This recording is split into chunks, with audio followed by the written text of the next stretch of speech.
Nos dias que se seguiram, as palavras de Jesus ecoavam nos corações da multidão.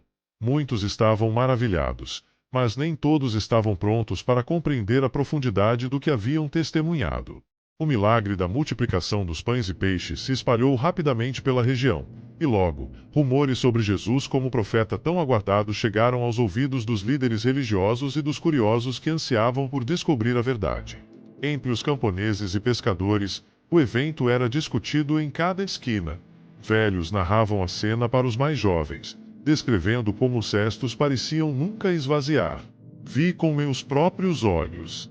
Ele ergueu os pães aos céus, deu graças, e de repente, havia alimento para todos, dizia um ancião com olhos brilhantes de admiração. E os peixes? Como poderiam tanto surgir do nada? Perguntava um jovem descrente, buscando entender o inexplicável. Os fariseus e mestres da lei, ao ouvirem os relatos, se reuniram para discutir o assunto. Se esse homem realmente multiplica alimentos, então o povo seguirá como ao próprio Moisés, murmurou um dos anciãos, preocupado com a crescente influência de Jesus sobre as massas.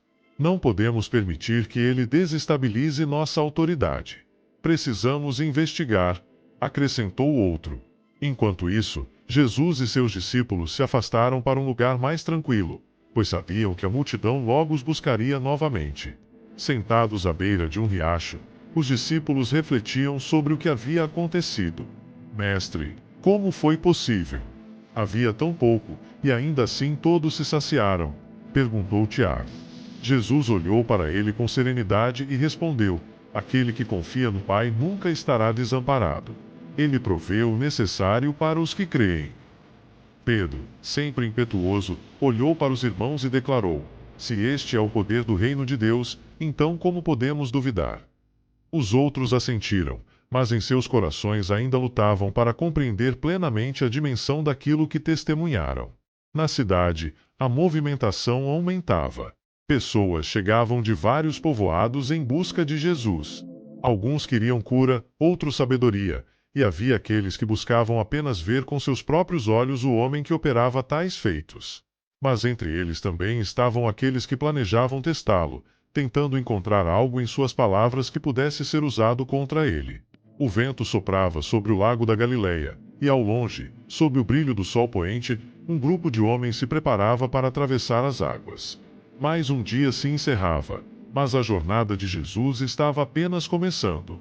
O que viria a seguir mudaria para sempre o destino daqueles que cruzassem seu caminho. Naquela noite, enquanto os discípulos navegavam pelo lago, o vento se intensificou. As ondas batiam contra a embarcação, e os homens, experientes pescadores, começaram a temer pelo pior. O mar está bravo. Não conseguiremos atravessar, gritou Bartolomeu, segurando firmemente as cordas. De repente, em meio à tempestade, avistaram uma figura caminhando sobre as águas. O pânico tomou conta do grupo. É um fantasma, exclamou um deles, apontando para a silhueta que se aproximava. Mas então, uma voz firme e cheia de paz os alcançou: não tenham medo. Sou eu. Pedro, ainda atordoado, respondeu: Senhor, se és tu, manda-me ir até ti sobre as águas. Jesus sorriu e estendeu a mão: venha. Com coragem, Pedro desceu da embarcação e sentiu seus pés tocarem a superfície do mar. Por um breve momento, ele andou sobre as águas, mas ao perceber a força do vento, sentiu o medo tomar conta e começou a afundar. Senhor, salva-me! Clamou, enquanto as ondas ameaçavam engoli-lo. Jesus rapidamente o segurou pela mão e disse: Homem de pouca fé, por que duvidaste? Ao subirem de volta ao barco, o vento cessou imediatamente. Os discípulos, atonitos, prostraram-se diante dele.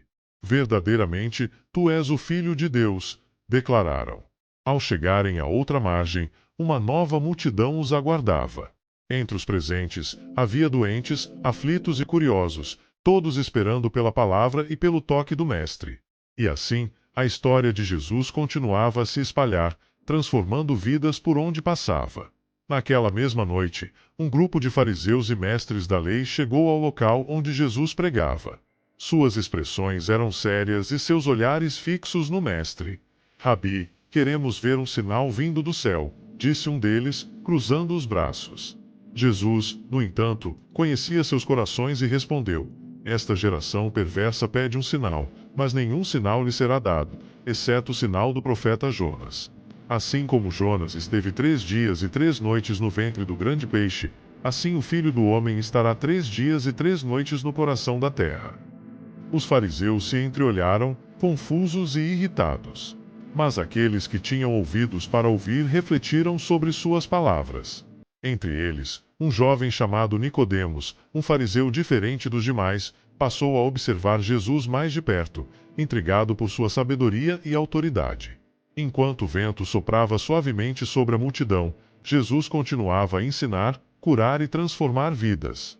Seu ministério avançava, e a esperança crescia no coração dos que criam. Naquela noite, Nicodemos não conseguiu dormir. As palavras de Jesus ecoavam em sua mente, e ele sentia um peso no coração. Diferente dos outros fariseus, que buscavam descredibilizar o mestre, Nicodemos via algo nele que não podia ser ignorado. Decidiu, então, encontrá-lo em segredo. Já era tarde quando ele caminhou pelas ruas estreitas de Jerusalém, coberto por um manto para não ser reconhecido. Ao chegar ao local onde Jesus repousava com seus discípulos, aproximou-se com cautela. Mestre, sabemos que vieste da parte de Deus, pois ninguém pode realizar os sinais que tu fazes se Deus não estiver com ele, disse em voz baixa.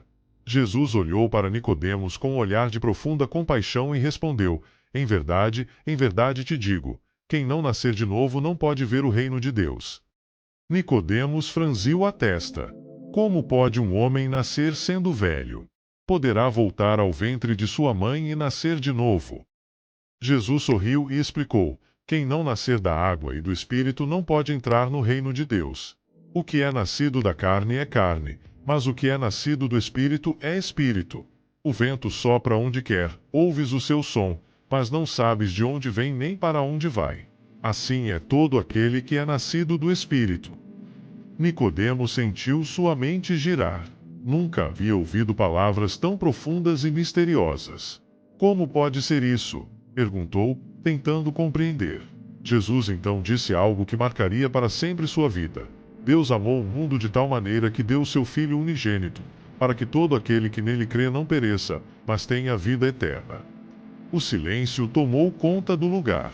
Nicodemo sentiu sua alma estremecer, como se estivesse diante de uma verdade maior do que tudo que já havia estudado. Ele se despediu e saiu dali com o coração inquieto, sabendo que jamais seria o mesmo. Enquanto isso, Jesus e seus discípulos continuavam sua jornada. No dia seguinte, ao passarem por um poço em Samaria, encontraram uma mulher que buscava água ao meio-dia. Os judeus evitavam os samaritanos, mas Jesus se dirigiu a ela: dá-me de beber. A mulher, surpresa, perguntou: como tu, sendo judeu, pedes de beber a mim, que sou mulher samaritana? Jesus respondeu: se conhecesses o dom de Deus e quem te pede água, tu lhe pedirias, e ele te daria água viva. A mulher olhou para ele, intrigada. Senhor, tu não tens com que tirar água, e o poço é fundo. De onde vem essa água viva? Jesus então declarou: quem beber desta água voltará a ter sede, mas aquele que beber da água que eu lhe der nunca mais terá sede. A água que eu lhe der se tornará nele uma fonte a jorrar para a vida eterna. Os olhos da mulher se encheram de emoção. Senhor, dá-me dessa água, para que eu não tenha mais sede, pediu, sentindo algo diferente em seu coração. Jesus sorriu, pois sabia que o Espírito já trabalhava nela. Ele então revelou segredos de sua vida que ninguém poderia saber, e a mulher, maravilhada, correu para a cidade gritando: venham ver um homem que me disse tudo o que eu já fiz. Não seria ele o Cristo? E assim, muitos samaritanos vieram até Jesus e creram nele. O ministério do Mestre continuava a impactar vidas, e sua mensagem se espalhava. Mas, enquanto isso, os líderes religiosos tramavam em segredo. O que fariam para deter aquele homem que estava mudando o coração das multidões? Se esta história tocou seu coração e te fez refletir sobre o poder e a compaixão de Jesus, não se esqueça de deixar o seu like e se inscrever no canal. Isso nos ajuda a continuar compartilhando mensagens que inspiram e fortalecem a fé. Ative o sininho para não perder os próximos vídeos e compartilhe com alguém que também precisa ouvir essa palavra. Que Deus te abençoe e até o próximo vídeo.